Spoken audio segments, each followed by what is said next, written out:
Guys, আজকে আমি তোমাদের সাথে একটা বিকেলের স্ন্যাক্স তৈরি করে দেখাবো। শুধুমাত্র 2-3টা আলু থাকলে কিন্তু তুমি এরকম সহজ মিটমিটে নাস্তাটা তৈরি করতে পারবা। এত সহজ আর এত বেশি মজা এই নাস্তাটা কেমনে বানাইছি চলো দেখে দিই। তার জন্য লাগবে আমাদের আলু, যেটা ছাড়া আমাদের গতি নাই। আরে কই যাস, দাঁড়া এত তাড়াহুড়ো কিসের তোদের? হ্যাঁ, আর দেখো এরকম বড় মেজো সাজো এরকম ছোট একটা আলু নিয়ে নিবা। আর অবশ্যই এরকম তেরা বেকা ডাক্তার থাকলে আরো বেশি ভালো হয়, তাহলে সালার নাস্তাটা খেতে বেশি মজা হবে। এখন দেখো এই বিগ সাইজের একটা ছুরি নিয়ে সুন্দর করে এগুলো কেটে নিতে হবে। আলুগুলারে জবাই দেওয়া শেষ হলে মনে করো এরকম সবুজ কালার একটা বাটিতে পানি নিয়ে নিবা। পরে আলুগুলারে সুন্দর করে নিয়ে নিতে হবে গাইস। এখন আলুগুলোকে সুন্দর করে কয়েকবার পানি পাল্টে ওয়াশ করে নিতে হবে। এরপর চুলায় সুন্দর করে একটা বড় হাঁড়ির মধ্যে দেখো কতগুলো পানি বসিয়ে দিছি। এখন এর মধ্যে কিছুটা পরিমাণে লবণ দিয়ে দিচ্ছি, তারপরে দিয়ে দিচ্ছি এই নিরহ আলুগুলারে। এখন এই আলুগুলারে সুন্দর করে সিদ্ধ করে নিতে হবে। কিছুক্ষণ রাখার পর দেখো আলুগুলো সিদ্ধ হয়ে গেছে। এখন সুন্দর করে আমি এই যে ছাঁকনিটা দিয়ে তুলে নিচ্ছি। তো গাইস আলুগুলো তুলে নেওয়ার পর দেখো আমি খোসা ছাড়িয়ে নিয়েছি, মানে ছুলে নিয়েছি গাইস, তাই আর দেখালাম না। তোমরা তো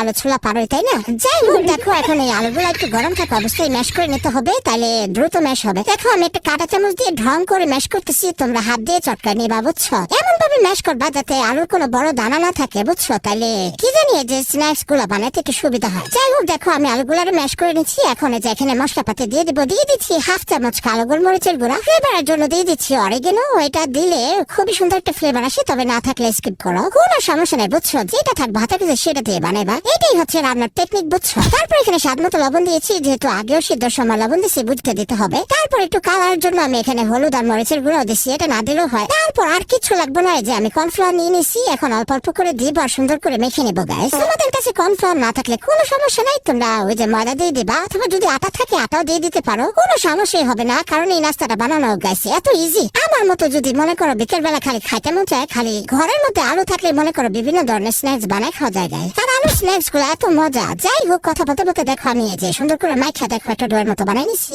এখন এটাকে আমি এই যে চপিং বোর্ডের উপর একটু নিয়ে নিছি আর একটু কর্নফ্লাওয়ার ছিটাই দিয়ে মনে করো এটাকে চেপা সুন্দর করে ফাট করে নিতেছি। যাই হোক তোমরা এই যে এভাবে বেলও নিতে পারো, বাট আমার হাত দিয়ে সুবিধা মনে হইতেছে, একটু চারকোনা শেপ দিয়ে নিছি। এখন দেখো এই যে ছুরিটা দিয়ে সুন্দর করে এরকম লম্বা করে কাট করে নিবো। তোমরা কিন্তু তোমাদের পছন্দ মতো যেরকম ইচ্ছে সেরকম বানাই নিতে পারো। দেখো সবগুলো পটেটো স্টিক কাটা ডান। এখন চলো চুলায় চলে যাই। মানে চুলার কাজ আর শেষ হয় না, শালার কি যে করি। এই যে দেখো তেল দিয়ে দিছি কতগুলো। এখন তেলটা খুব ভালো করে গরম করতে হবে, তারপর একটা করে এই যে পটেটো স্টিক ছাড়তে হবে। তেলটা যদি কম গরম করে ছাড়ো তাহলে মনে করো এগুলো তেলের সাথে মিশা তেলের পায়েস হয়ে যাবে। যাই হোক দেখো কি সুন্দর করে আমি ভেজে নিচ্ছি, মানে উল্টায় পাল্টা সুন্দর করে লাল করে ভেজে নিচ্ছি গাইস। হয়ে গেছে আমাদের পটেটো স্টিক হয়ে গেছে। এখন দেখো কি সুন্দর পরিবেশন করে নিলাম। এত মুচকুচে হচ্ছে না, মানে সাউন্ডটা শুনলেই তো একদম ঠান্ডা হয়ে যায়। শালার বেটার আমি টমেটো সস আনতে পারছি, ওই যে গেছে দাঁড়াই জানি টমেটো সস ছাড়াই এখন খাইতেছি, কি আর করার। যাই হোক আমি আমার শাকু পাঙ্গু নিয়ে খাই, তোমরা অবশ্যই বানিয়ে খেও। আর যাওয়ার আগে লাইক কমেন্ট শেয়ার করে দিও।